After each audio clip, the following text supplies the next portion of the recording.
Ճարպակալումը հիվանդություն է, որից փորձում են ազատվել տարբեր եղանակներով, դրանցից մեկն էլ բարիատրիկ վիրահատությունն է, այս մասին կզրուցենք Սլավմեդ բժշկական կենտրոնի էնդոսկոպիկ ծառայության ղեկավար, ճարպակալման վիրաբույժ Լևոն Գրիգորյանի հետ։ Բարև ձեզ։ Բարև ձեզ։ Բժիշկ, ընդհանրապես այս վիրահատության տեսակը համարվում է ճարպակալումից երկար ժամանակով եւ արդյունավետ կերպով ազատվելու միջոց։ Որն է այս վիրահատության արդյունավետության գաղտնիքը։ Նախ շնորհակալ եմ հրավերի համար, հաճելի է ձեր տաղավարում լինել առաջին անգամ։ Բարիատրիկ վիրաբուժությունը իրոք, եթե խոսում ենք ճարպակալման մասին, ապա ճարպակալման բուժման ոլորտում ռևոլյուցիոն գործողություն է, որովհետև մի կողմից ցավով պետք է ասեմ, որ այն դեռևս մնում է անգերազանցելի մեթոդ ճարպակալման բուժման համար։ Մյուս կողմից ուրախություն մեզ այնուամենայնիվ կան վիրահատություններ, որոնք կարող են այս քրոնիկական եւ կրկնվող խնդրին տալ ավելի կայուն ու տևական լուծում։ Որն է գաղտնիքը, դեռևս գաղտնիք չկա, որովհետեւ ճարպակալման եւ այսպես կոչված բարիատրիկ եւ մետաբոլիկ վիրաբուժությունը դա արդեն կայացած գիտություն է, իսկ ինչ է դա նշանակում, որ պրակտիկորեն բոլոր անկյունաքարային պահերը արդեն գիտությունը վերհանել է եւ բացատրությունները այլևս կան։ Բայց երբ որ խոսում ենք ճարպակալման բարիատրիկ կամ մետաբոլիկ վիրաբուժության մասին, դա կոնկրետ մեկ գործողություն չէ, մեկ վիրահատություն չէ։ Որքան էլ որ Հայաստանում այսօր դա ներկայացվում է բազմաթիվ մասնագետների կողմից որպես մեկ վիրահատություն, դա վիրահատությունների եւ գործողությունների շարք է, որոնց ընտրությունը ունի տիրապետող վիրաբույժը եւ որը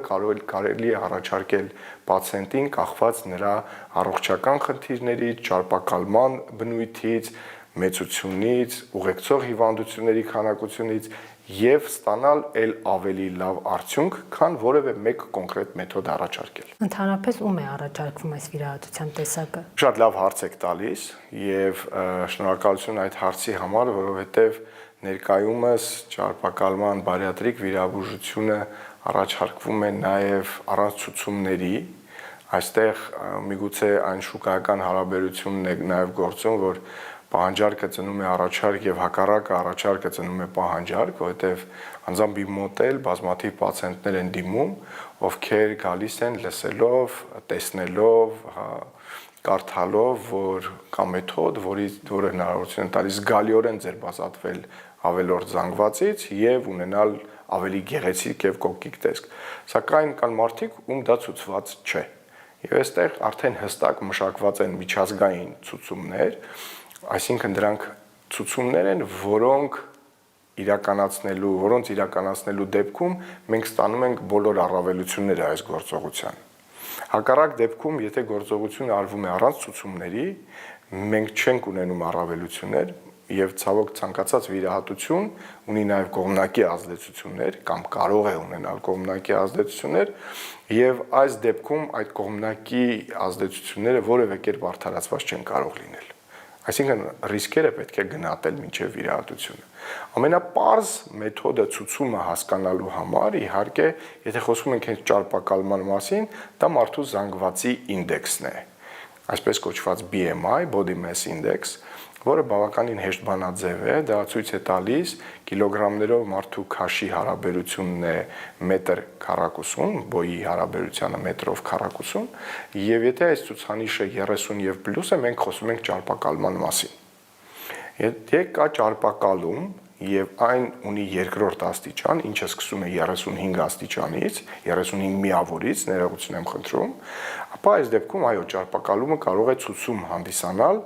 բուժական, վիրաբուժական մեթոդի կիրառման համար։ Եթե այն նվազ է 35-ից եւ չկան ուղեկցող խնդիրներ, ապա այն գտնվում է, այսպես կոչենք, մոխրագույն զոնայում եւ ցուցումները այդքան էլ դեռ հստակեցված չեն եւ արդարացված չեն։ Բայց եթե պացիենտի մոտ կան այնպիսի ուղեկցող հիվանդություններ, մետաբոլիկ հիվանդություններ հատկապես, որոնք են երկրորդ տիպի շաքարային դիաբետը, զարկերակային գերճնշումը կամ ժողովրդի լեզվով ասած հիպերտոնիան,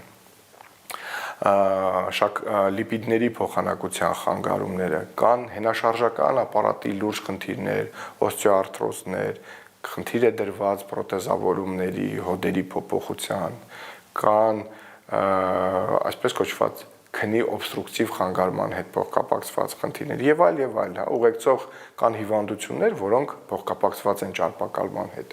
Այս դեպքում, այո, առաջին աստիճանի ճարպակալման պայմաններում մենք նույնպես վիրաբույժը իրավասու է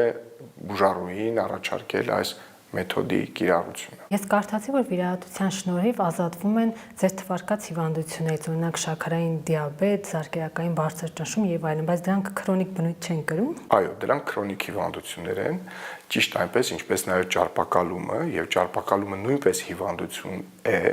այն ուղղակի ավելորդ կիլոգրամների մասին չենք խոսում, սա քրոնիկ հիվանդություն է, որի հետ փոխկապակցված են բազմաթիվ հիվանդություններ, այդ թվում այն հիվանդությունները, որոնք ես նշեցի, եւ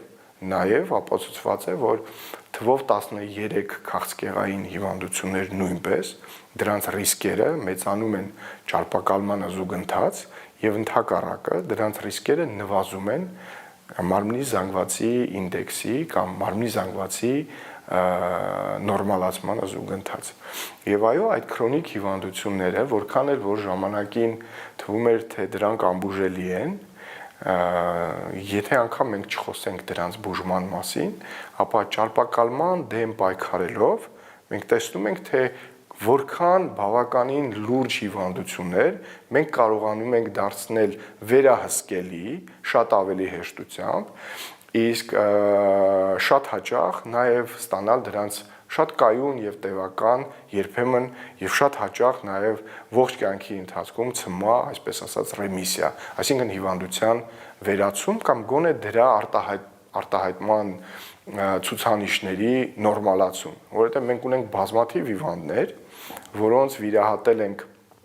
հենց շաքարային դիաբետի կապակցությամբ, երկրորդ տիպի շաքարային դիաբետի կապակցությամբ, որոնց մոտ արյան մեջ շաքարի ցուցանիշը նախավիրահատական շրջանում անգամ ներառյալ ինսուլինի կիրառման, ներարկումային թերապիայի կիրառման եւ մնացած բոլոր թերապիաների կիրառման արդյունքում հնարավոր չի եղել 18-20 միավորից ավելի նվազեցնել, բայց մենք բազմից անգամ տեսել ենք, որ արդեն վիրահատությունից 1, 2, 3, 4 ամիս հետո այդ մարդիկ ընդհանրապես հրաժեշտ են տվել այդ շաքարը կարգավորող դեղորայքների կիրառմանը եւ բնականաբար նաեւ դրա հետ փոխկապակցված մյուս ավելի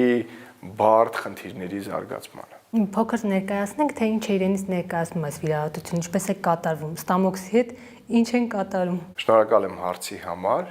բայց նորից պետք է անդրադառնամ, որ ինչքան էլ որ մեր հայ հասարակությանը, հանրությանը ներկայացվում է, որ այս վիրահատությունները միայն ստամոքսի վրա են կատարվում, դա այդպես չէ։ Դա այդպես չէ։ Այսօր կարող եմ ասել, որ մեր արսենալում, զինանոցում, հայերեն բառը օգտագործենք, մեր զինանոցում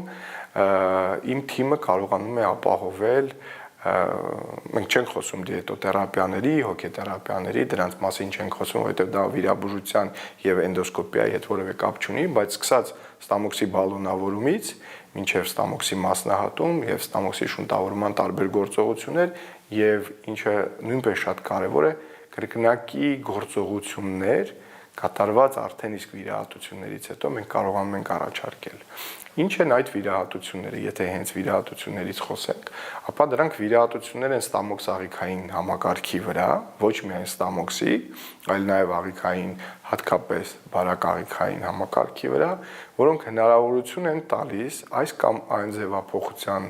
արդյունքում ստեղծել պայմաններ օրգանիզմում, որոնք կնպաստեն ընդունվող կալորիաների նվազմանը եւ արդեն իսկ ընդունված կալորիաների յուրացման նվազմանը։ Այսինքն գործողությունների էությունը կայանում է նրանում, որ մենք փոփոխություններ կատարելով աղստամոքսային տրակտի վրա, մենք նվազեցնում ենք մի կողմից սննդի, ընդունվող սննդի քանակությունը եւ բուժառուները ուղղակիորեն ֆիզիկապես հնարավորություն չեն ունենում ընդունել պայմանական կոչենք 50-100 մլ սննդից ավելին միանվագ եւ երկրորդ տիպի վիրահատությունները դրանք նաեւ հավելյալ ազդեցություն են գործում աղիքային համակարգի վրա եւ կարճացնում են այն մարսողական տրակտը, ուղին, որով պետք է անցներ այդ ընդունված սննդանյութերը եւ որոնք պետք է յուրացվեին 100%-ով, պայմանական եթե մենք գործողություն չանեինք, բայց մեր գործողություններից հետո այդ յուրացումը նվազում է եւ դա կարող է դիտվել 60%-ով, 70%-ով յուրացում, այսինքն կալորիաների մի մասն էլ ուղղակիորեն հեռանում է օրգանիզմից առանց յուրացվելու։ Դա նույնպես նվազեցվում է այն էներգիայի քանակությունը, որը բուժառուն ընդունում է ալիմենտար սնման ճանապարհով եւ բնականաբար օրգանիզմը սկսում է այրել իր սեփական ռեզերվները, ճարպերը եւ ունենում ենք նիհարելու էֆեկտ, եթե շատ պարզ փորձենք, բայց այստեղ ամեն ինչ այդքան էլ պարզ չէ եւ տեղի է ունենում առհասարակ օրգանիզմի նյութափոխանակության, այսպես կոչենք restart, վերաթողարկում, հա, եւ շատ տարբեր փոփոխություններ են տեղի ունենում, որոնք հետագայում բերում են այս իրավիճակի զգալի կարգավորմանը։ Տեսեք, որ ասում են, սկսում են քիչ ուտել, ինչքան էլ ցանկանան, բայց արդյոք ճարպակալումը միշտ կապված է շատ ուտելու հետ։ Լավ հարց եք տալիս։ Ոչ, բնականաբար ոչ, դրա համար բոլոր այն հիվանդները, ովքեր դիմում են ինձ բարիատրիկ վիրաբուժի, պարտադիր պետք է անցնեն հետազոտությունների համապատասխան փուլերով, մենք պետք է վերհանենք բոլոր այն հնարավոր եւ հավանական թաքնված պատճառները, որոնք կարող են լինել ճարպակալման գործարկող մեխանիզմները, եւ եթե կան այդպիսիները, բնականաբար այդ հիվանդները, այդ բուժառուները ենթակա չեն լինի առաջին քայլով վիրաբուժական գործողության կիրառման եւ նրանք պետք է ստանան համապատասխան թերապիաներ, դեղորայքային, հոգեթերապիա եւ այլն եւ այլն։ Բարբերաբար հոդվածներ են հրապարակվում Հայաստանի հետ կապված, որ այստեղ ճարպակալումը շատ բարձր մակարդակի վրա է, անգամ երեխաների մոտ է հանդիպում։ Երեխաներին եւս վիրահատում են։ Ցավոք սրտի ճիշտ է այդ հոդվածները եւ ես ունեմ սեփական հետազոտությունը նույնպես։ Ինձ ոչ ճարպակալման կապակցությամբ դիմաց հիվանդների մեկ օր այդպիսի հետազոտություն մենք արեցինք եւ փորձեցինք հասկանալ ոչ ճարպակալում բուժման կապակցությամբ մեզ դիմաց հիվանդների որ մասն է, որ ունի ճարպակալում։ Պետք է անկեղծ լինեմ, որ տվյալները ինձ ուղղակի ցնցեցին, որովհետեւ մոտ 45%-ը Սա շատ իհարկե նեղ բան է, բայց 45%-ը ունեին ճարպակալում։ Եվ այո, կան օֆիցիալ տվյալներ նաև, որ այո, մեր ազգաբնակչության 45-ից էլ ավել տոկոսը ունեն ճարպակալում եւ ավելորդ քաշ։ Ավելորդ քաշ այն միջակայքն է, երբ որ իմ նշած մարմնի զանգվածի ինդեքսը 25-ից 30 միջակայքում է, մինչև 25-ը նորմա ենք համարում 18.5-ից։ Եվ սա շատ ցավալի ցուցանիշ է։ Մանուկների, երեխաների, դեռահասների մասով պետք է ասեմ, որ ցավոք սրտի այո, եւ ճարպակալման թիվը այս տարիքային խմբում նույնպես զգալիորեն մեծացել է եւ կան որոշ տվյալներ, որ անգամ դա հասնում է, ձգտում է հասնում է մինչև 45-50%-ի։ Սա ահռելի մեծ թվեր են, որովհետեւ մենք այսօր գիտենք, որ նույն մանկական եւ պատանեկան տարիքում նաեւ շատացել է շաքարային դիաբետի հանդիպելիությունը, իսկ մենք գիտենք, որ դա բավականին լուրջ հիվանդություն է, որը որ բավականին դժվար է վերահսկվում։ Խոսքը գնում է երկրորդ տիպի շաքարային դիաբետի մասին։ Ինչ վերաբերում է վիրահատություններին, այո, մենք համագործակցում ենք նաև մանկական կլինիկաների հետ եւ մենք այսօր իսկ մշակում ենք մոտեցումներ, կիրառում ենք այդ մոտեցումները Հայաստանում եւ մուլտիդիսցիպլինար ֆորմատով մեր մանկաբույժների, մեր գործընկերների, մանկական բժիշկների հետ միասին փորձում ենք այս հարցին տալ համակարգային լուծում եւ բնականաբար այո, բոլոր այն բուժառուները, ովքեր որ կարիք ունեն եւ ցուցում ունեն վիրահատության, մենք կարող ենք նրանց վիրահատել եւ վիրահատության մասին կարող ենք արդեն իսկ խոսել 12 տարեկանից սկսած։ Եվ ունենք արդեն գործնականում այդպիսի երեխաներ, դեռահասներ, ովքեր վիրահատվել են եւ ի ուրախություն մեզ, ովքեր գրանցել են բավականին լավ արդյունքներ։ Ի ուրախություն մեզ պետք է ասեմ, որ ունենք նաև այնպիսի դեռահասներ, որոնց մոտ հնարավոր է եղել նաև խուսափել այդ գործողություններից մեր գործընկերների ջանքերի շնորհիվ այդ թվում, որովհետև ցավոք սրտի որքան էլ որ պոպուլյար է դառնում բարիատրիկ վիրաբուժությունը եւ մարդիկ այդտեղ տեսնում են ավելի հեշտ լուծում, մենք միշտ պետք է հիշենք, որ կան խնդիրներ, որոնք որ պետք է ձեր տված նախորդ հարցին անդրադառնալ, պետք է լուծել եւ միայն անհաջողություն ունենալու դեպքում կիրառել վիրաբուժական գործողությունը։ Վիրահատությունից հետո մի շարք ցուցումներ կան, որին պետք է հետևեն մարդիկ, բայց երեխաների դեպքում իրենք կարող են դրանց հետևել մինչև մեծանան։ Թերևս դա հարցերից մեկն է, ինչի մասին պետք է այո մտածել մինչև վիրահատությունը եւ հենց այդ պատճառով պետք է այդ բալիկների հետ համապատասխան կոմպետենտ մասնագետները զրուցեն, բացատրեն եւ բոլոր այն դեպքերում երբ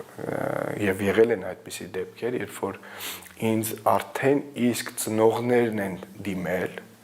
որ մենք արդեն որոշում ենք կայացրել, որ մեր բալիկը այլ տարբերակ չունի եւ պետք է վիրահատվի։ Եվ մենք ունեցել ենք հաջողություններ ոչ վիրահատական ճանապարհով։ Եվ սա մենք միշտ կիրառում ենք, որովհետեւ այո, վիրահատության ցանկությունը կարեւոր է, բայց ձեր նշած հարցը իսկ վիրահատությունից հետո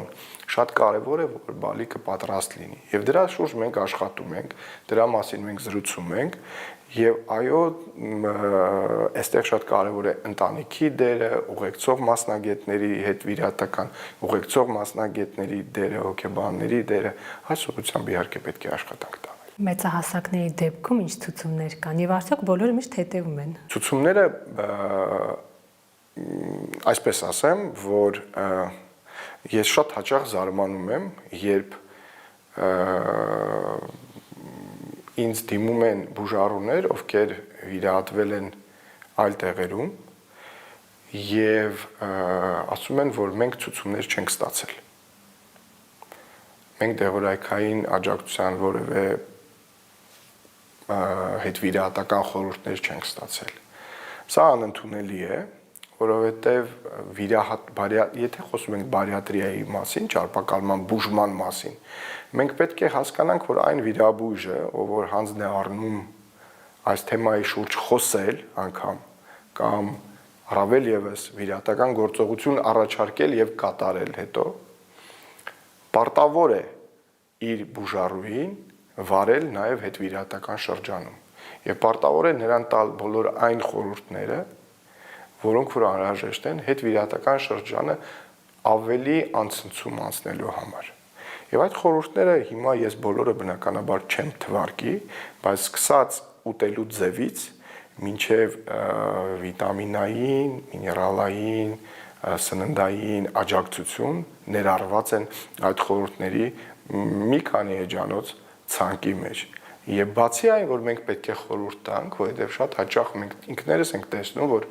այո, խորհուրդները ինչքան էլ որ մենք տալիս ենք եւ խորհուրդները որքան էլ որ բացատրվում են, գրավոր են արձեռ ընտրվում անգամ բուժառուին, շատ ժամանակ բուժառուները թերանում են այդ խորհուրդները կատարելու հարցում եւ մենք պարտավոր ենք հսկել այդ մարդկանց, բնականաբար ոչ մեկի տուն չենք գնա, բայց նույնպես ունենք, այսպես ասենք, ուղեցույց, որի համաձայն մենք կանչում ենք այդ բուժառուներին, նշանակված է իրենց այցելության ժամանակացույց, որի համապատասխան նրանք պետք է այցելեն մեզ եւ մենք եւ բնավ պարտադիր չէ, որ նրանք վատ զգան, որպես մեզ այցելեն, լավ զգալով հանդերձ պետք է այցելեն, որպեսզի մենք կարողանանք շտկենք բոլոր այն իրավիճակները, որոնք առաջացել են հետվիրահատական շրջանում վիրահատության հետ կապված, սննդակարգի խանգարման հետ կապված եւ այլ հարցերի շուրջ։ Մենք քննարկում ենք դրանք բոլորը, իհարկե ոչ բոլորն են հետևում այդ ամեն ինչին, համարտարության պետք է, բայց մենք պետք է անենք առավելագույնը դրան հասնելու համար։ Խորհուրդներից մեկն է շուտ-շուտ ուտել, բայց քիչ-քիչ։ Առօրյայում անգամ ոչ վիրահատված մարդիկ չեն կարող ոչ արագ ուտել, այսինքն օրվա մեջ մի 4 անգամ հաստատ չեն հասնի, եթե աշխատող են։ Այդ դեպքում էլի ճարպակալում կլինի մարդու։ Այստեղ չեմ կարող համաձայնվել ձեր հետ, որովհետև տեսեք, եթե մենք ուզում ենք գրանցել հաջողություն, եթե մենք ունենք խնդիր, որի լուծման համար եկել ենք դիմել ենք մասնագետին, եւ մասնագետն իր կողմից իրականացրել է գործողություն, որը որ այսօրվա դրությամբ համարվում է առավելագույն արդյունավետ տարբերակը խնդրի լուծման համար, ապա ցանկացած բուժառու պետք է ունենա նաև պատասխանատվություն, որպեսզի իր կողմից հետևի բոլոր այն ցուցումներին, որոնք մասնագետը տվել է։ Մենք պետք է հստակ հասկանանք, որ հնարավոր չէ, որ բժիշկը քայլի բուժառուի փոխարեն, պայմանական։ Բժիշկը ուտի բուժառուի փոխարեն, այո, եւ այո, ես կարծում եմ, որ շատ հնարավոր է եւ դա բացարձակ խնդրեմ չի ներկայացնում, օրվա մեջ 15 րոպե հատկացնել 2, 3, 4 անգամ կամ 5 անգամ, 15 րոպե, 10 րոպե, 2 գթալ ինչ որ մի բան ուտելու համար։ Մնացածը ուղղակի ես չգիտեմ, դա հավանաբար պատասխանատվությունից խուսափելու, սեփական գործողությունները չանելու պատճառաբանություններ են։ Վիրահատությունը ինչ խնդիրներ կարող է առաջացնել մարդու համար, ռիսկերը որոնք են։ Այո, շնորհակալ եմ հարցի համար եւ ես ցանկացած առիթով փորձում եմ այս բարձրաձայնել եւ փորձում եմ ել ավելի այս մասով ինֆորմացիա հասցնել մեր բուժառուներին եւ գոլեգաներին, որ եթե չկան ցուցումներ, գործողություն չի կարելի անել։ Ցավոք սրտի տեսել ենք նման բաներ, իրավիճակներ։ Ցանկացած իմ այսպեսի լավ խոսք կա, որը ես միշտ շատ եմ սիրել եւ կսիրեմ մինչեւ իմ կյանքի վերջին օրը, երբ ես դեռ աշխատում եմ որպես ակտիվ վիրաբույժ, ամենալավ վիրահատությունը այն վիրահատությունն է, որից հնարավոր է խուսափել։ Եվ եթե կան տարբերակներ չվիրահատվելու, պետք է սա ճիշտ հասկանալ, իհարկե պետք է չվիրահատվել։ Երկրորդը, եթե չկան ցուցումներ վիրահատվելու, առհասարակ չպետք է մտածել վիրահատության մասին։ Պետք է բացատրել մարդուն, որ գիտեք ինչ, ձեր մոտ չկան ցուցումներ։ Այո, վիրահատությունը տեխնիկապես գործողություն է, որը կարելի է իրականացնել այդ մարդու մոտ, բայց չունենալով ցուցումներ, մենք չենք ստանալու առավելություններ։ Եվ բուժառուին դնելու ենք բոլոր այն ռիսկերի մեջ, որը ունի ցանկացած վիրահատություն։ Դրանք իհարկե կան, դրանք ռիսկեր կան կյանքին սպառնացող, որոնցից ամենախիստ արտահայտվածը եւ վտանգավորը իհարկե ես միշտ ասում եմ դա մահն է եւ ցանկացած վիրահատության ժամանակ կարող է գրանցվել բուժառուի մահ։ Դա կարող է լինել օրինակ անաֆիլակտիկ ալերգիկ ռեակցիաների հետևանքով։ Դա կարող է լինել անբացատրելի իրավիճակների հետևանքով, սրտի կանգի հետևանքով, սրտամկանի ինֆարկտի հետևանքով։ Կարող են դիտվել բարդություններ, ներվիրահատական արյունահոսություններ, կարերի անբավարարություններ, թոքաբորբային, բորբոքային խնդիրներ, թրոմբոեմբոլիկ բարդություններ, դրանք կան։ Յուրախություն մեզ եւ մեր գիտելիքների, հմտությունների եւ պրոֆեսիոնալ թիմի աշխատանքի այդ բարդությունների քանակությունը շատ նվազ է։ Եթե վերցնենք միջազգային ստատիստիկան, վիճակագրությունը, ապա պրոֆեսիոնալ թիմերի կողմից իրականացվող գործողությունների դեպքում այս վիրահատությունների բարդությունների հավանականությունը ճիշտ համեմատելի է լեղապարկի վիրահատության բարդությունների հետ։ Եթե պացիենտը ճիշտ նախապատրաստված է, ճիշտ վիրահատվել է, ճիշտ անզգացման եւ տեխնիկական միջոցների կիրառմամբ եւ հետվիրահատական շրջանում ճիշտ վարվել է։ Բայց միևնույնն է, եթե մենք ասենք անգամ, որ այդ բարդությունների հավանականությունը 0.1% է, այդ բարդությունները կան։ Եվ դրանցից 100%-ով խուսափել ցավոք սրտի որևէ երկրում, որևէ մի հիվանդանոցում կամ որևէ մի մասնագետի ձեռքում հնարավոր չէ։ Եվ հենց սա այն իրավիճակն է, երբ որ եթե դու գործողությունը անում ես ցուցումներով եւ արդարացված է քո գործողությունը, այո, բարդությունները հասկանալի են։ Եթե արվում է առանց ցուցումների, բարդությունները հնարավոր չէ հասկանալ։ Ես չեմ ասում, որ բարդությունների դեմ չպետք է պայքարենք, այո, մենք ամեն ինչ պետք է անենք, բայց պետք է բոլորս նաև հստակ հասկանանք, որ բժիշկը դա Աստված չէ, եւ որևէ բժիշկ կամ որևէ հետազոտություն կամ որևէ կլինիկա իզորու չէ առհասարակ ամբողջությամբ պատկերացնել եւ վերծանել բուժառուին իր բոլոր պլյուսներով եւ մինուսներով եւ ամբողջությամբ կառավարել բուժառուի օրգանիզմը։ Հնարավոր բարդություններից նաև սակավարյունությունը, վիտամինների պակասն է։ Այո, հնարավոր բարդություններից մեկը նաև սակավարյունությունն է, ավելի հաճախ դա պայմանավորված է երկաթի դեֆիցիտով, անբավարարությամբ, վիտամին B12-ի անբավարարությամբ, եւ այստեղ նորից, երբ որ մենք խոսում ենք վիրահատությունների տեսակների մասին, մենք պետք է հստակ նշենք, որ եթե խոսում ենք մասնահատման մասին, այս բարդության ռիսկը շատ ավելի ցածր է, եթե խոսում ենք շունտավորող շրջանցող գործողությունների մասին, այո, ավելի բարձր է։ Եվ չնայած ամեն ինչի մենք պետք է բուժառուին նույնպես ասենք, որ թե մեկի դեպքում, թե մյուսի դեպքում վիտամինոթերապիան, միներալային թերապիան դա պարտադիր է, հետազոտությունները, հետվիրահատական հսկողությունը պարտադիր է, որպեսզի այդ ձեր ասած սակավարյունությունը չհասնի կրիտիկական թվերի եւ մենք կարողանանք կանխարգել, իսկ դա կանխարգելելի է։ Կարողանանք կանխարգելել բուժառուի առողջությունը եւ կյանքի որակը պահենք բարձր մակարդակի վրա, դրա համար պետք է փոխադարձ ընկալում եւ հետեւողական իրականացում բոլոր այն գիտելիքների, ինչը որ կա այսօր բարիատրիկ վիրաբուժության դաշտում։ Դրա համար օրինակ, եթե մենք անում ենք շունտավորող գործողություններ, բուժառուները պետք է հստակ պատրաստ լինեն, որ իրենք ամբողջ կյանքում եւ ամենօրյա ռեժիմով պետք է ընդունեն այդ վիտամին միներալային կոմպլեքսները, համալիրները։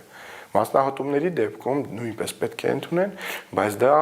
անհատականացված մոտեցում է եւ ցանկացած բժիշկ եւ ցանկացած բուժառուի դեպքում պետք է մի քիչ փորձել հասկանալ, մեկի մոտ ավելի երկար, մյուսի մոտ պարբերաբար, մյուսի մոտ կարճ, դա անհատականացվում է, բայց շունտավորող գործողությունների ժամանակ դա իհարկե ցմահ մինչև կյանքի վերջին օր պետք է իրականացնել։ Արագ նիհարելու միջոց համարվում է հատկապես լապարասկոպիկ վիրահատությունը, արդյոք այդպես է։ Ոչ, այդպես չէ։ Լապարասկոպիան ուղղակի մեթոդի կիրառությունն է եւ եթե մենք այսօր կարող եմ ասել, որ 100% դեպքերում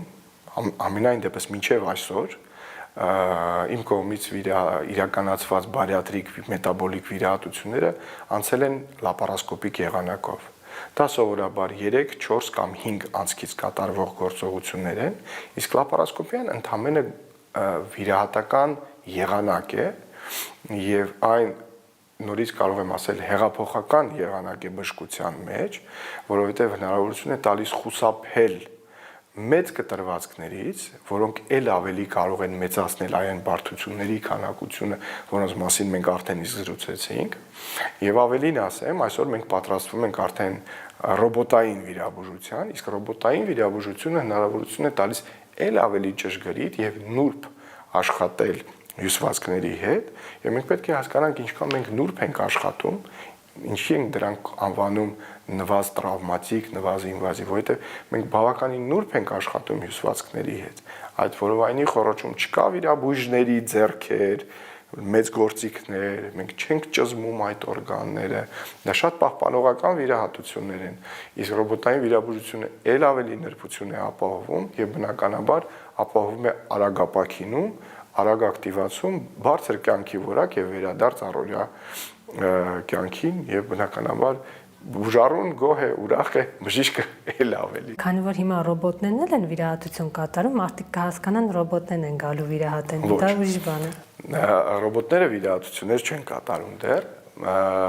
մարդիկ իրականացնում են վիրաբուժական գործողություններ միջնորդավորված ռոբոտների միջոցով։ Ռոբոտները ապահովում են գործողությունների ել ավելի նրբությունը, ել ավելի լավ տեսադաշտը եւ դա հնարավորություն է տալիս միլիմետրի ճշտությամբ պրակտիկորեն իրականացնել գործողություն։ Դուք պատկերացրեք ժամագործ, որը ունի խոշորացույց եւ ժամագործ, ով ունի խոշորացույց եւ բնականաբար այն ով ունի խոշորացույց, նրա աշխատանքը շատ ավելի նուրբ է, նրա նորոգած ժամը շատ ավելի նորոգումը շատ ավելի որակյալ է, հա, այդպես որ այս հարցին ես շատ հիշում եմ տարիներ առաջ, երբ հակամարտության մեջ էին բաց վիրահատությունները, թե լապարասկոպիկ վիրահատություններ, այդ ժամանակ այդ հակամարտությունը ավարտվեց ու ուրախություն մեծ լապարասկոպիայի արդյունավետության անքննելիությամբ իհարկե եւ բնականաբար նույն ճակատագիրն էլ կարժանանա ռոբոտային վիրաբուժություն եւ դա վաղվա վիրաբուժությունն է։ Մարդիկ վիրահատության, որ դիմում են, ինչ են ասում, մտածում են իրենց արտաքին տեսքի մասին, թե առողջության։ Շատ լավ հարց եք տալիս։ Գնալով պետք է ասեմ, որ ավելի շատանում են այն մարդիկ, ովքեր գիտակցում են,